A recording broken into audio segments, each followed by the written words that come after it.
وزیر اعظم صاحب کا آپ نے یہ بیان سنا، وزیر اعظم صاحب تھوڑا ناراض دکھائی دیے کہ آپ کی طرف سے ایسی موو ان کو لگتا ہے کہ ہونی ہی نہیں چاہیے تھی، کہ ایک بقول ان کے کہ ایک جھوٹے چور ڈاکو کو آپ لے کر جا رہے ہیں ان کا مقدمہ سپریم کورٹ میں اور کہہ رہے ہیں کہ جی ان کی تاحیات نااہلی ختم کی جائے۔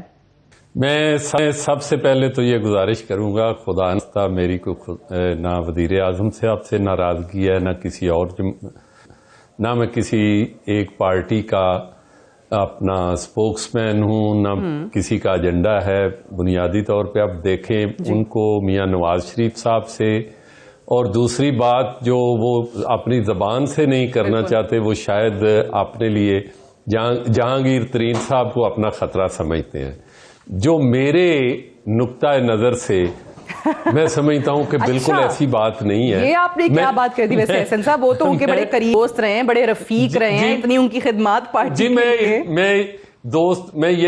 میں اسی لیے میں آپ کو یہ بات بتانا چاہ رہا ہوں کہ کوئی ایسا بندہ یہاں آپ دیکھیں کہ ہزاروں کی تعداد میں لوگ ہیں، ہزاروں کی تعداد میں جو ڈسکوالیفائیڈ ہیں انہی ججمنٹس کی وجہ سے، اور اس میں اگر میرے سے لیں، اس میں بلدیاتی اداروں کے بہت جو بیسک الیکشن لڑے انہوں نے اور وہ ڈسکوالیفائی ہوئے، وہ آج بھی الیکشن نہیں لڑ سکتے۔ میں بنیادی طور پہ کہہ دیتا ہوں، پی ٹی آئی کے ایم این اے کا والد ہے حافظ آباد سے مہدی بھٹی، وہ الیکشن نہیں لڑ سکتا۔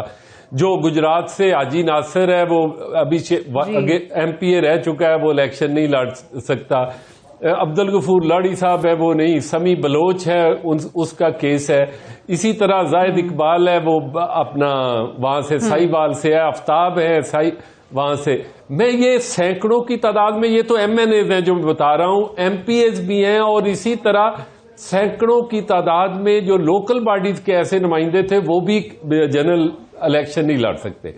اس لیے یہ میٹر آف پبلک امپورٹنس ہے، اور میں سمجھتا ہوں کہ مجھے بڑا ہی ہنسی بھی آتی ہے، میرا کوئی پرخاش نہیں ہے ان سے، کہ یہ بار ایسوسی ایشن میں 1996 کے کیس میں انہوں نے ریزالو کر دیا کہ بار ایسوسی ایشن کا جو پبلک امپورٹنس کے کیسز ہیں یہ ان کا لوکس اسٹینڈائی ہے۔ اسی طرح آپ نے دیکھا کہ سندھ بار ایسوسی ایشن کے کیس میں آپ نے دیکھا کہ جو افتخار محمد چودھری صاحب نے ججمنٹ دی، اسی طرح ابھی لیٹسٹ ریویو پٹیشن جو ہے اس میں جرنلسٹوں کا آپ کا ذکر کیا ہے، لائرز باڈی کا ذکر کیا ہے، باقی سول سوسائٹی کا ذکر کیا ہے، اور انہوں نے کہا کہ they are the stakeholders. اس لیے میں سمجھتا ہوں کہ شاید عمران خان صاحب بنیادی طور پہ ایک پلیئر ہیں، اور ان کو پلیئر میں اسپورٹس مین اسپرٹ ہوتی ہے، لیکن پالیٹکس کے میدان میں وہ شاید مخالف نقطہ نظر برداشت ہی نہیں کرنے کا ان میں حوصلہ۔ میں بنیادی طور پہ میرا تعلق پاکستان پیپلز پارٹی سے، اور 1977 سے لے کر آج تک 44 سال میں آج کے دن تک میں پاکستان پیپلز پارٹی کو اون کرتا ہوں اور وہاں ہی ہوں۔ بات یہ ہے کہ یہ کہہ دینا کہ جی بار ایسوسی ایشن کو نہیں جانا چاہیے تھا، مجھے کچھ ہمارے لیڈران کی جو گفتگو آئی اس پہ بھی بڑا افسوس ہوا ہے کہ جی لائیت باڈی چودھری اعتزاز حسن میرے بڑے بھی ہیں، پروفیشن میں بھی بڑے ہیں، انہوں نے سندھ ہائی کورٹ بار ایسوسی ایشن کا کیس جو ہے وہ خود لڑے افتخار محمد چودھری والے کیس میں۔ اسی طرح الجہاد ٹرسٹ کا کیس ہے، وہ بھی ایک وکیل تھے ان کے حوالے سے۔ ابھی جو کیس یہ موجودہ چل رہا ہے اس میں بھی تمام بار ایسوسی ایشنز پارٹی تھی۔ یہ آپ نے کہہ دیا کہ آپ کو لگتا ہے وزیر اعظم صاحب جو ہے اسپورٹس مین اسپرٹ کا مظاہرہ نہیں کرتے، وہ سیاسی مخالفین کو جو ہے وہ بالکل ہی آپ سمجھتے ہیں کہ سائڈ پہ کر کے صرف وہ چاہتے ہیں کہ میدان ان کے لیے ہی حاضر رہے، اور دوسری وہ کہتے ہیں کہ ساروں کے ہاتھ باندھ کے پاؤں باندھ کے فیلڈ میں چھوڑ دیا جائے، باقی پھر میں جیسے جو مرزا یار کرے۔ ٹھیک ہے، عباسی صاحب بھی اس کو سمجھیں گے کہ ایک وقت تھا کہ 62(1)(f) اور نیب لاز کے حوالے سے پیپلز پارٹی کا موقف یہ تھا کہ یہ ان کو ختم کیا جائے۔ یہ بالکل غلط ہے، یہ 62(1)(f) بھی آئین میں ٹھیک نہیں ہے۔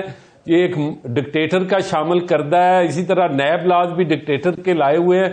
یہ پولیٹیکل جو فگرز ہیں ان کو وکٹمائز کرنے کے لیے اور عام ٹوسٹنگ کے لیے. وہ اس وقت نون لیگ نہیں مانی تھی. بالکل صحیح ہے, نون لیگ اب ایکسپٹ کرتی ہے. یہ پیپلز پارٹی نے چاہتی تھی پی ایم ایل این نے, جی میں تھوڑی سی مجھے بات کر لینی تھی.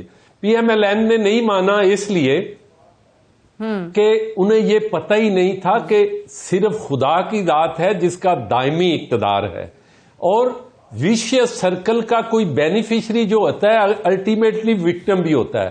ابھی عمران خان صاحب کو یہ پتہ نہیں کہ کل کو جیسے بڑے میرے محترم پارلیمنٹیرین بھائی جو اپنا عمر عباسی صاحب ہیں, انہوں نے بڑی اچھی بات ایک کی کہ موریلٹی کا ایشو ہے. موریلٹی پہ میں بات یہ ضرور کروں گا, وہ ذرا ذاتی ہو جاتی ہے اس لیے میں اس میں نہیں جاؤں گا, کہ آپ کم از کم پرائم منسٹر صاحب کی اپنی موریلٹی جو بار ایسوسی ایشن کو بتا رہے ہیں اس کے سارے پیرامیٹرز کو ان کے پاسٹ کے حوالے سے جن چیزوں کو وہ آج تک اون نہیں کر رہے, جو پولیٹیکل پارٹیز کر رہی ہیں وہ موریلٹی کے کون سے سٹینڈرڈ پہ ہیں, وہ اس میں میں نام نہیں آگے لینا چاہوں گا کہ کیا ہوا کیا نہیں. تیسری بات, سزا یافتہ تھا تو سزا یافتہ آپ کے پرائم جو منسٹر ہیں, جو سب سے اہم منسٹر ہیں, وہ کیا کہتے ہیں, جو اسد عمر صاحب ہیں نام ان کا, وہ کہتے ہیں کہ جو میاں نواز شریف کو بھیجنے کا فیصلہ تھا وہ سول عمران خان کا فیصلہ تھا, اور میں نے یا کسی اور پارٹی کے عہدیدار نے نہیں بھیجا. عدالت میں ایک انڈر ٹیکنگ دے کے بھیجا گیا اور ایک لیگل طریقے سے بھیجا گیا.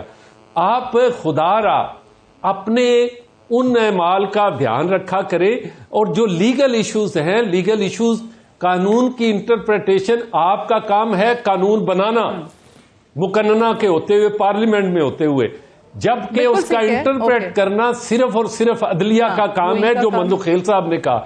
اس لیے خدا را صرف تقریروں کی بجائے پازیٹو کام کریں. عدلیہ کا جو کام ہے عدلیہ کو کرنے دیں. جو پولیٹیکل پارٹیز کر رہی ہیں وہ موریلٹی کے کون سے سٹینڈرڈ پہ ہیں, وہ اس میں میں نام نہیں آگے لینا چاہوں گا کہ کیا ہوا کیا نہیں. تیسری بات, سزا یافتہ تھا تو سزا یافتہ آپ کے پرائم جو منسٹر ہیں, جو سب سے اہم منسٹر ہیں, وہ کیا کہتے ہیں, جو اسد عمر صاحب ہیں نام ان کا, وہ کہتے ہیں کہ جو میاں نواز شریف کو بھیجنے کا فیصلہ تھا وہ سول عمران خان کا فیصلہ تھا, اور میں نے یا کسی اور پارٹی کے عہدیدار نے نہیں بھیجا. عدالت میں ایک انڈر ٹیکنگ دے کے بھیجا گیا اور ایک لیگل طریقے سے بھیجا گیا. آپ خدا را اپنے ان اعمال کا دھیان رکھا کرے, اور جو لیگل ایشوز ہیں, لیگل ایشوز قانون کی انٹرپریٹیشن آپ کا کام ہے قانون بنانا, مقننہ کے ہوتے ہوئے پارلیمنٹ میں ہوتے ہوئے, جبکہ اس کا انٹرپریٹ کرنا صرف اور صرف عدلیہ کا کام ہے, جو مندو خیل صاحب نے کہا. اس لیے خدا را صرف تقریروں کی بجائے پازیٹو کام کریں. عدلیہ کا جو کام ہے عدلیہ کو کرنے دیں.